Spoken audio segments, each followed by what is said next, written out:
ચોરી કે છળકપટથી મેળવેલ મોબાઈલ નંગ 5 સાથે એક ઇસમને ઝડપી પાડતી Ankleshwar rural police inspector Shri H G. Gohil Ankleshwar rural police station નાઓના માર્ગદર્શન હેઠળ પોલીસ માણસોની ટીમ બનાવી મિલકત સંબંધી ગુનાઓ અટકાવવા સારું પોસ્ટ વિસ્તારમાં પેટ્રોલિંગમાં હતા તે દરમિયાન દિલીપભાઈ રમેશભાઈ 1101 નાઓને બાતમી હકીકત મળેલ કે મિન્ટુ સિંઘ ઉર્ફે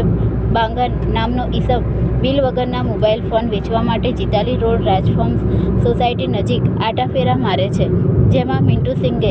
શરીરે સફેદ કલરનો હાફ બાઈનો શર્ટ ડિઝાઇનવાળો તથા કાળા જેવા કલરનો મેલું જીન્સ પેન્ટ પહેરેલ છે. જે બાતમી આધારે સદ્ધર હું ઈસમને પકડી પાડી તેની અંગત ઝડતીમાંથી અલગ અંકલેશ્વર રૂરલ પોલીસ જિલ્લો ભરૂચ મોબાઈલ ફોન નંગ 5 મળી આવેલ. સદ્ધર હું ઈસમને મોબાઈલ ફોનના બિલ બાબતે પૂછતા તેણે ગલ્લા તલ્લા કરી સંતોષકારક જવાબ નહીં આપતા તેની પાસેથી મળી આવેલ મોબાઈલ ફોન ચોરી અથવા છળકપટથી મેળવેલ હોવાનું જણાતા તેને ભારતીય નાગરિક સુરક્ષા સંહિતા 2023ની કલમ 35(1) મુજબ અટક કરી કાયદેસરની કાર્યવાહી કરવામાં આવેલ અને આગળની તપાસ અંકલેશ્વર રૂરલ પોલીસ દ્વારા કરવામાં આવેલ છે.